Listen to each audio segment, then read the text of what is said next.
사실 제 이름이 흔한 이름은 아니에요. 그 장화라는 이름이 흔한 이름이 아니어서 어려서 이 이름으로 해서 놀림을 참 많이 받았어요. 엄청나게 놀림을 많이 받았는데 심지어 이제 장화, 운동화, 구두, 고무신 뭐 나중에는 집세기까지 나오더라고요. 요즘에는 인터넷 들어가도 제 이름을 치면 이제 그 정장화 해가지고 구두가 나오는 일은 없습니다. 그 일본은 그 농경사의 그 후기, 정말 아까도 말씀하셨지만 그 축구 배고프던 시절 그 후기를 제가 아주 그 정말 그 뼈저리게 이렇게 살아왔기에 이거 경영과 그다음에 이제 농경사회 벗어나서 산업사회 이제 예전에 다 그랬습니다만 저도 이제 시골에서 이제 그 참 기회의 땅이라 생각하고 이 서울로 올라가지고 산업사회 초기를 살았던 그런 경험 이런 거를 저는 늘 그거를 그 거기서 그 벗어나지 못해서 이 생각을 늘 그 내에 그 각인돼 있어가지고 암만 내가 그 직장생활 좋은 직장생활을 하고 뭐 좀 이렇게 경제적인 생활을 이렇게 한다 하더라도 그 시절에 있었던 그 벗어날 수가 없었어요 이게. 그렇게 그냥 그 은골로 가는 길을 이렇게 쓰게 된 계기가 됐는데 중앙대학교 예술대학원에서 그 문예창작 전문과정 그 학생을 모집하더라고요. 그래서 이제 그 학생 모집을 해서 이제 거기서 이제 그 백일장처럼 가든지 그 시험을 보고 이제 그 합격을 해서 거기에 다니게 되었는데 그 목적은 자서전 한번 쓰고 싶었어요 저는요. 신춘문예 응모 한번 해보라고. 그 소리를 듣고 나서 아 그럴까? 했는데 이틀뿐이 안 남은 거예요. 마감이. 이제 이틀 동안에 쓰는 거 불가능하잖아요. 그래서 그때는 이제 자서전을 쓰라고 이렇게 쭉 써놨는데 거기 걸 한문을 계속 빼가지고 앞만 고쳐가지고 냈는데 그게 덜컥 당선된 거예요. 이게 나남출판사에서 나왔는데 그 나남출판사 회장이 나남출판사가 있고 나남수목원이 있고 나남 그 책 박물관이 있고 나남 펜션이 있더라고요. 카페도 있고. 야 이거 뭐 이런 그 출판사 사장이 그냥 이런 사람이 있나 싶어가지고 그 나남 수목을 갔어요. 아닌 게 아니라 내가 이제 그 가서 저기 그 책북을 왔다는 거 아주 반갑게 얘기해 주시더라고요. 그 수목원에 와서 뭘 느꼈느냐고 그러나고. 이거 여기 책 박물관이 내가 관심 있어서 여기 책 박물관에 왔는데 이건 책 박물관이니까 책 무덤이라고. 하여튼 제가 이제 그 회장이나 이거 뭐 눈치 없이 회장 앞에 그냥 지원해 버린 거예요 이게. 왜냐면 책 박물관이라고 해서 저는 갔을 때 이게 상당히 이미지가 있어서 갔는데 책 이렇게 쫙 쌓는다 보니까 정말 책 무덤같이 생각되더라고요 이게. 그래서 이제 책을 이렇게 살리는 도서관을 박물관을 만들어놔야지 책을 죽이는 도서관을 만들어도 되겠느냐 이런 얘기를 하니까 그 얘기가 상당히 재밌다고. 책을 살리는 도서관이라는 말이 참 그 마음에 남는다고. 그래서 거기서 같이 점심을 먹고 헤어졌는데 그분이 연락이 와서 한번 그 나남출판사 한번 방문해달라고. 갔었죠. 갔더니 또 물어보는 거야. 뭐 하시는 분이냐고. 그래서 그때 제가 그 얘기를 했죠. 사실은 이게 나는 직장생활을 하고 정년퇴직 얼마 안 놓고 이렇게 회사를 나와서 해가지고 신춘문예 이렇게 대통령 신춘문예 당선했다 그러니까 아 이거 그러면 그렇지 그럴 줄 알았다고 하면서 작품을 또 보여달라는 거예요. 그래서 아니 지금 5권 쓰려고 그러고 이제 겨우 한 2권 써놨는데 뭐 지금 그걸 보려고 그러냐고. 5권 다 쓰면은 그때 회장이 한번 찾아뵙겠다 이제. 아 아니라는 거야. 자기가 하여튼 봐야 된다는 거지. 읽어보더니 하면서 아이 가난하면 어떻게 이렇게 가난하게 살았느냐고. 어떻게 이렇게 가난하게 살아가지고 참 이 책은 내가 출판해봐야 잘 팔리는 책은 아닌데 잘 팔릴 것 같지는 않은데 꼭 한번 출판 한번 하고 싶다고. 그래가지고 그럼 뭐 어떡하겠어요. 그래서 그럼 그렇게 하라고. 그래놓고서 이제 저는 이제 그 이집트를 갖다 이제 한 20일 다녀왔죠. 이집트 가가지고 이제 상권 준비하라고 그 이집트로 가고 이집트 가는데 또 거기 뭐야 작가의 말도 써서 보내라고 또 하고 뭐 그래서 이제 그 비행기 타고 가면서 이제 작가 말도 이제 쓰고 이렇게 해서 보내줘서 이제 이렇게 이게 출판하게 되었습니다. 독자 한 분이 딱 전화를 해서 하는 얘기가 아니 무슨 돈을 한 가방 주셨으면은 그렇게 가족들이 이렇게 다 굶어 죽기 직전이고 다 부항들이 이렇게 죽였는데 그걸 먹고 살아야지 그걸 갖다 주느냐. 당신 얼굴 한번 꼭 보고 싶다고 어떻게 생긴 사람이냐고. 그래서 제가 그냥 막 화를 막 내는 거야. 세상에 이게 그런 사람이 어디 있느냐고. 그 경기고등학교 그 배경으로 이렇게 쓴 건데 거기는 그냥 아직 그 풀밭이었거든요.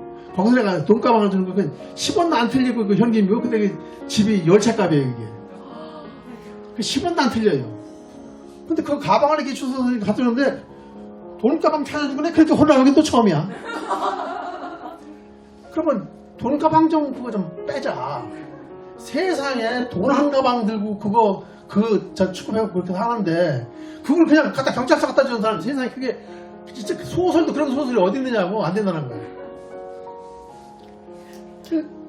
그러고 와서 생각해보니까 밤새 궁리해도 그걸 빼고 이어나갈 자신이 없는 거야. 그래서 그러면 내가 인간의 본성을 좀 나타내보겠다. 그렇게 해서 이제 그 홍익동에 그 왕지 홍익동 거기 이제 거기 갖다 준 데가 홍익동인데 돈도 없는 택시 타고 와서 이제 갖다 주는데 거기 이제 택시 타고 이제 내리고 그것도 싫어요. 택시 딱 내려주고 딱 돌아가다 돌려주는 건 맞아요. 근데 그 택시에 이제 불이 이렇게 막 켜놨잖아요. 근데 그걸 그냥 갖다 들어가서 주었거든. 그래서 이제 거기서 이제 돌아가고 싶다. 그 돈가방 갖고 이제 집으로 돌아가고 싶다. 그 말을 보다 사기 싶은 거예요. 그렇게 해서 이제 이 책이 나온 거예요. 그래서 이제 저는 참 멍청하긴 멍청해요.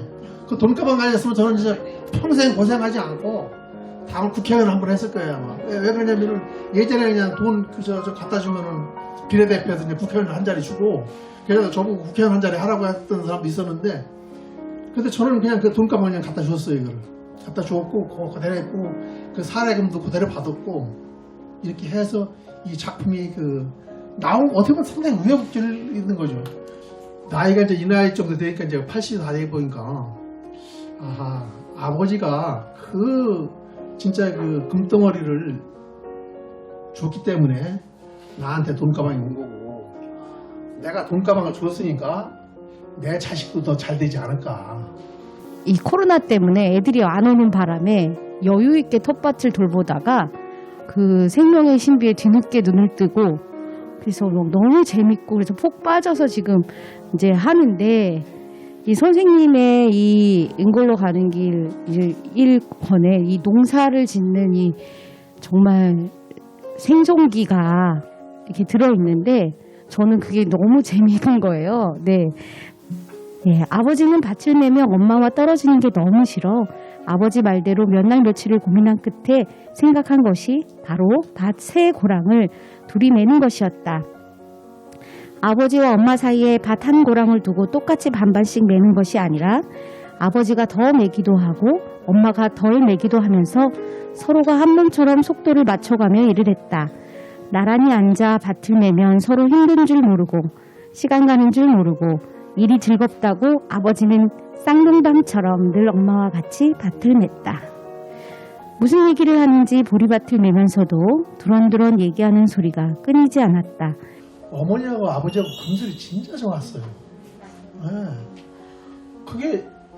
이게 무슨 텔레파시가 통하는 건 아니지만 어머니 아버지가 이렇게 그 밭속에 숨어 있어도 어디쯤 있는 게 느껴져. 그렇게 두 분이 이렇게 아주 금슬이 참 좋으셨거든요. 그래도 저는 어려서 이렇게 아주 배고프게 이렇게 했어도 어쩌면 그 어머니 아버지의 그 행복하고 이렇게 했던 것 때문에 아마 또 그래서 저런 글이 나오지 않았나. 지역은 저는 강원도 치악산 밑에 살았는데, 그래서 너무 한 줄 한 줄이 다 소중하고 읽고 또 읽고 하면서, 거기 나온 용어들도 적어가면서 왜냐하면 기억이 자꾸 잘 안 나니까 그래서 종이에다 메모해 가면서 읽었는데 굉장히 공감대도 느꼈고 제가 살았던 이 시절을 이렇게 자세하게 묘사해 주시고 써주셔서 너무 감동이었고 잠자리에 누워서도 제가 어려서 지냈던 그 시절이 새록새록 떠오르고 그렇게 책 읽는 동안에 몇 날 며칠 그렇게 지냈습니다. 선생님 덕분에 감사했습니다. 이 책은 제가 이제 처음 읽기 시작할 때 그 작가님 그 앞에 프로필을 잠깐 봤는데 저희 아빠랑 동갑이시더라고요. 그래가지고 네, 그래서 애드시네. 네, 맞아요. 그래서 사실 아빠 어린 시절 얘기 들었던 것도 조금 읽으면서 많이는 알지는 못하지만 좀 생각이 났었고 그리고 아빠가 이런 시대를 살아왔겠구나 이런 생각도 좀 들었어요. 아까 말씀하셨다시피 90% 이상은 실제 이제 경험했던 이야기라고 말씀하셨는데 굉장히 예전의 기억이실 거 아니에요. 그런데 이런 기억들이 어떻게 쓰시면서 새록새록 다 기억이 나신 건지 아니면 뭔가 이제 자료 조사를 위해서 따로 뭔가 하신 건지 그런 것도 좀 궁금하더라고요. 너무 세세한 표현들이 또 많고 그래서 그런 점들이 조금 궁금하기는 했었어요. 네.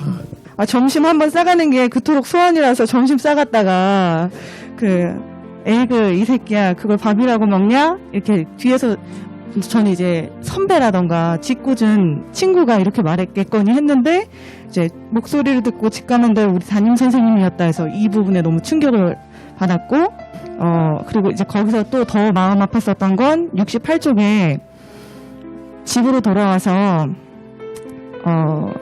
이제 이제 뭔가를 먹으려고 했는데 갈밥을 먹으려고 하다가 이제 너무 아파가지고 턱이 잘 안 벌어지니까 이제 갈밥도 먹지 못하고 이제 자기 자신한테 화풀이하는 장면이 좀 너무 마음이 아팠거든요. 68쪽의 마지막 문단에 바위를 때린 돌이 부서지듯 머리로 바위를 들이받고 죽고 싶을 만큼 분하고 얼굴을 들 수 없을 정도로 수치스러운데 왜 나를 때리고 모욕을 준 담임 선생에게 분노하지 못하고 모든 게 내 잘못인 양 자꾸 안으로 움츠러드는 건지 나도 모르게 눈물이 줄줄 흘러내렸다. 마당가 강나무 위로 떠오른 둥근 달이 뒤로 넘어갈 때까지 내 그림자를 앞에 두고 울다 방에 들어가 동생들 틈에 누웠는데 그 길로 앓기 시작했다. 몸이 불덩이처럼 펄펄 끓었고 헛소리를 내질렀다. 크게 세 가지를 느꼈거든요. 첫 번째는 아까 말했던 초등학교 사건에서는 정말 죄송하다. 그러니까 제가 의사하다 보니까 제가 너무 죄송한 거예요. 대신 너무 사과드리고 싶다 이런 느낌? 너무 죄송하다 이런 느낌이 들었고 그다음 두 번째는 부럽다. 뭐가 부러웠냐면 솔직히 제 주변에 저희 아버님, 어머님, 그다음 저희 시어머님 이렇게 세 분이 계시는데 그 세 분의 가정을 딱 보면 이런 정을 느끼면서 사시지 못했어요. 이 시대에 이렇게 정을 느끼고 살기는 쉽지 않더라고요. 배를 걷고 사시는데도 너무 따뜻한 거예요. 그게 이제 그때는 누구나 배고팠던 시대인데 가족의 정이라도 느끼고 살았으면 참 좋았을 텐데 그러니까 아까 너무 배고프면 그런 것도 생각할 수가 없는 시대였던 거잖아요. 너무 부럽다. 이 시대에 이렇게 저희 어머니 아버님처럼 사신 게 아니라 이렇게 따뜻한 정을 느끼면서도 사실 수 있었구나. 그래서 되게 부럽다라는 걸 느꼈고요. 그다음 마지막에 내가 정말 저는 살면서 저는 너무 좋은 시대에 태어나서 너무 잘 살고 있다. 만족도가 진짜 높거든요. 누굴 불효한 적이 없거든요. 그래서 또 한 번 더 정말 나는 정말 최고의 시대를 살고 있다. 존중과 인권 있는 시대에 살고 있고 너무 물리 먹고 고민 없이 최고의 시대를 살게 그리고 그 밑바탕에 이렇게 고생하신 우리 아버님 어머니 계시는 거잖아요. 그래서 항상 감사하다 이렇게 세 가지로 제가 솔직히 이제 느꼈거든요. 그래서 지금 정말 작가가 되시는데 가장 밑거름이 되지 않았을까 좀 부러웠습니다. 네. 저희 부모님도 1946년 엄마 아빠다 나이가 같으세요. 그래서 엄마 아빠도 이렇게 가끔 옛 이야기 해주시면은 힘들었던 시절 이렇게 얘기해 주시고 지금도 검소하게 사시거든요.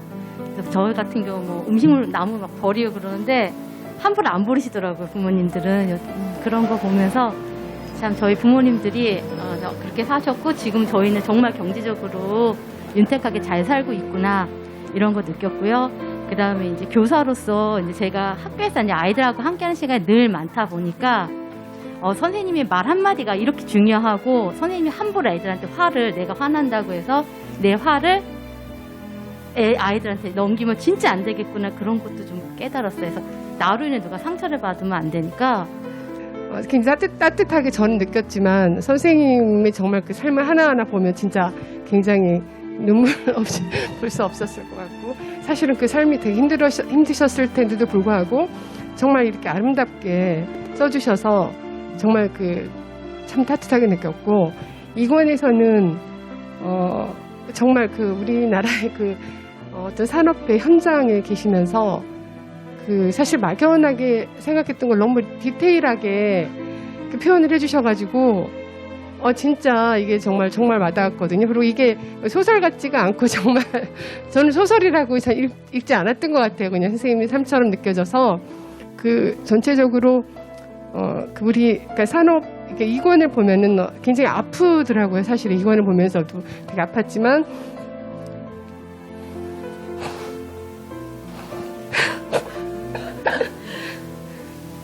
어쨌든 그 산업화의 주인공이시라고 분명하게 말씀을 드리고 싶고 그리고 그렇기 때문에 저희들이 지금 너무 편안하게 있다고 말씀드리고 싶어요. 하여튼 정말 감사합니다. 처음에 이제 시작할 때 작가의 말 쓰신 거에 여기 우리 아버님이 오셨습니다가 있었어요. 근데 처음에 읽을 때는 뭐 그 의미를 모르고 들었죠. 근데 이제 두 번째 읽는데 여기 우리 아버님이 오셨습니다. 정말 눈물이 주르륵 떨어지더라고요. 그래서 이제 그래도 그렇게 건설회사 다니고 막 그렇게 바쁘게 그렇게 살고 집에를 못 들어갈 정도로 사신 분이 어떻게 나중이라도 이런 책을 쓰시게 됐지 했는데 지금 얘기를 들으니까 그렇게 책을 좋아하셨고 그런 건 여기 없었잖아요. 책을 그렇게 늘 읽으셨고 그래서 지금 퍼즐이 맞춰졌어요. 도저히 그래도 그렇게 사신 분이 이런 책 아무리 그렇게 부모님이 따뜻하셨고 그러셨어도 그것만으로 이렇게 책을 썼다는 게 되게 이게 제 생각에는 이게 5권짜리로 나오면 정말 대단한 현대소설, 대하소설이 나온다고 생각을 해요. 그러니까 이 책이 좀 더 많이 알려져가지고 정말 베스트셀러가 됐으면 좋겠습니다. 경북 봉화 도촌 그쪽에서 어린 시절을 보냈거든요.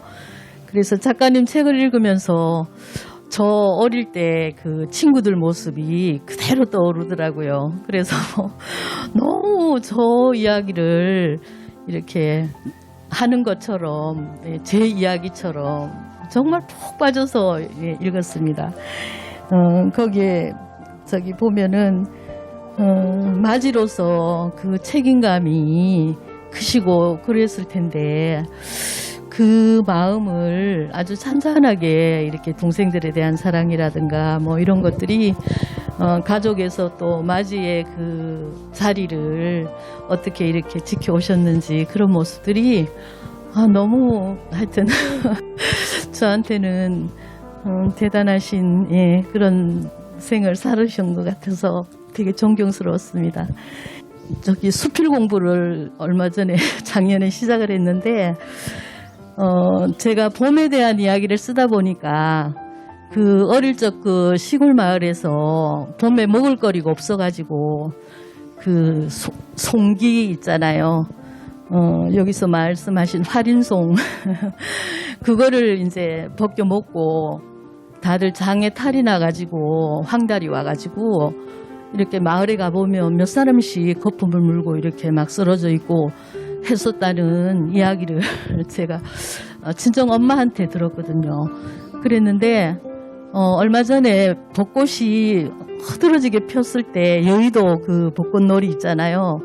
그 주말에 수만 명이 모였는데 그 먹지도 않은 그 일회용 그릇에 그 남아서 막 산더미처럼 쓰레기가 넘쳐나는 그 모습을 보고 제가 그 이야기를 조금 썼어요. 그래서 아니 꽃을 보러 오는 마음이면 그 마음이라도 좀 꽃을 닮았으면 얼마나 좋았을까 뭐 그런 식으로 제가 표현을 했었는데 그런 것들이 정말 요즘 살아가는 세대한테는 정말 먼 얘기고 오래전 이야기로만 이렇게 생각을 할 그런 사람들이 많은데, 이 소설을 그런 젊은이들도 많이 읽고 우리 전 세대가 어떤 모습으로 어떻게 이렇게 세월을 견디고 슬기롭게 살아왔는지를 좀 알았으면 좋겠다 하는 그런 생각이 많이 들었습니다. 오늘 처음 듣는 얘기들이 엄청 많았어요. 가끔 정말 꼭 잊을 수 없는 말씀을 한마디씩 딱 하시거든요. 오셨다 가실 때. 그러면 예를 들어서 이제 선생님 여기 와 계신데 어떤 손님이 와서 차를 한 잔 시켰어요. 그럼 제가 이제 오행 현미차 나왔습니다. 이렇게 말을 하면 선생님이 쓱 지나가시면서 뭘 하시냐면 보약 나왔습니다. 라고 말하십시오. 이게 참입니까? 보약이지? 이러고 그냥 쓱 가셔요. 그러니까 이렇게 꼭 한 문장 정도 말씀하시는데 그게 정말 앞으로 내가 이 집에 오시는 분들한테는 보약을 드린다는 생각으로 차를 끓여야겠구나라는 생각을 하게 해주시는 분이세요. 그래서 정말 아주 특별한 분이시다 이런 생각을 하면서 되게 감사하게 생각합니다. 그래서 올해 안 오시면 여행 가셨나? 또 글 쓰시고 계신가? 근데 또 제가 문자 드리면 곧 가겠습니다 이러면 이 강요했나? 뭐 이런 그런 느낌이 들기도 하고 그 책이 또 사람과의 인연을 만들어주는 게 아까 나남 저도 그걸 여쭤보고 싶었거든요. 많은 출판사들 중에 어떻게 나남 출판사에서 내시게 되셨을까 그랬는데 오늘 자연스럽게 말씀해 주셔가지고 그 나남 출판사 대표님 책을 제가 읽어가 저기 꽂혀 있는 걸 보고 이제 처음으로 책 얘기를 해주셨고 그리고 또 그 인연으로 또 나남 대표님이 또 그 다른 책을 보내주셔서 지금 또 재미있게 읽고 있는데 이렇게 책으로 만나는 인연이 제 인생에 있어서 되게 많았어요. 그리고 되게 오래 가고 또 좋은 인연이었다라는 생각이 들거든요. 밥은 굶어도 책이 떨어져 본 적은 없어요. 그러니까 이게 또 이렇게 나왔겠지만 사실상 그 건설회사 다니는 사람이 작가 된다는 거는 아마 제 나이에는 더군다나 60세 살먹은 사람은 들어본 적은 없어요. 그런 거 뭐냐면은 그냥 그 책을 그렇게 좋아했기 때문에 상고는 이제 금년 말쯤에 들어갈 걸로 생각하는데 저는 하여튼 뭐 이게 전업 작가가 아니고 그냥 이제 하니까 서두질 일은 없지만 하여튼 나이 듣고 해가지고 뭐 이랬습니다. 하여튼 제가 상고를 쓰면은 우리 선생님한테 말씀드려가지고 여러분들 다시 한번 말씀드리면 제가 영광이 되겠습니다. 감사합니다.